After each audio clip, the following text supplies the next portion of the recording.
तर आजरा कचरामुक्त आहे का? कचऱ्याचे एक कसपट देखील नाही। यातनं पैसे उचलले गेले, डेमो दिले गेले आणि काळं फासलं आणि इथले मिळणारे पैसे हे खाल्ले गेलेत। आजरात आल्यानंतर ज्या ज्या नागरिकांशी बोललो मी त्या प्रत्येकानं कचऱ्याची समस्या असल्याचं सांगितलं। यासाठी आमची टीम आजऱ्यातल्या ओला कचरा प्रक्रिया केंद्राच्या प्रकल्पाच्या अगदी आत आलेली आहे। नेमका इथला प्रकल्प काय आहे आम्ही बघितलं तर भीषण अवस्था समोर येते। ही जी मशिनरी आहे साधारण आणून ठेवलेली आहे, त्याला जळमट लागलेली आहेत, वापरलेली नाहीत, बिलकुल वापरलेली नाही।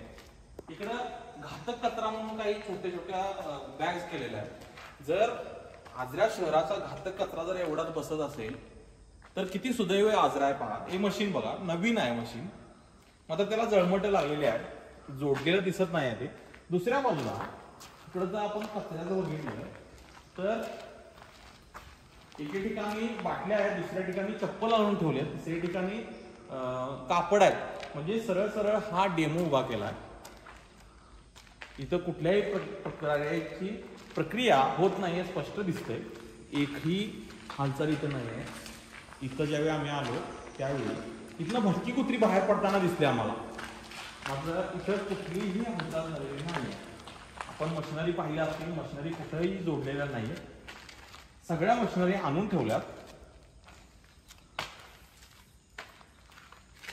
आता मी इथं आल्यानंतर इथं आम्हाला एकही माणूस दिसत नाहीये। जर एकही माणूस आजऱ्याच्या ओला कचरा विलगीकरण प्रक्रिया प्रकल्पामध्ये नसेल तर आजरा कचरामुक्त आहे का? आपण पाहिलं असेल जेवढे जेवढे इथं विलगीकरणासाठी केले, इथं कचऱ्याचे एक कसपट देखील नाही आहे। माझ्यासमोर तुम्ही बघू शकताय। मात्र हे शेड उभा केलं गेलंय।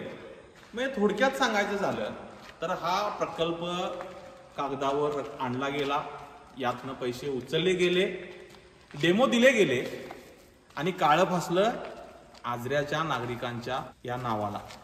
कारण सरळ सरळ दिसतंय की हा प्रोजेक्ट नाहीये, हा डेमो दिला गेलाय आणि इथले मिळणारे पैसे हे खाल्ले गेलेत। जर खाल्ले गेले नसते तर आज आजऱ्याच्या रस्त्यावर दिसणारा कचऱ्याचा ढीग इथं विलगीकरण म्हणून आला असता, पण तो दिसत नाहीये। इथं फक्त दिसतात वेगवेगळे आणून टाकलेले सॅम्पल, जे इथं कागदावर माहिती भरली गेली, त्यातल्या काही अस्तित्वात असावं यासाठी उभारलेला हा शेड आहे। आणि आजरेकरांनो, तुम्हाला मी आव्हान करीन, हा कारभार ज्यांनी केला त्यांना याच निवडणुकीत जागा दाखवा, अन्यथा ह्याच प्रवृत्ती उद्या तुमच्या मानेवर बसल्याखेरीज राहणार नाहीत। अशाच नवनवीन अपडेट्ससाठी डिजिटल कोल्हापूर चॅनेलला सबस्क्राईब करायला विसरू नका।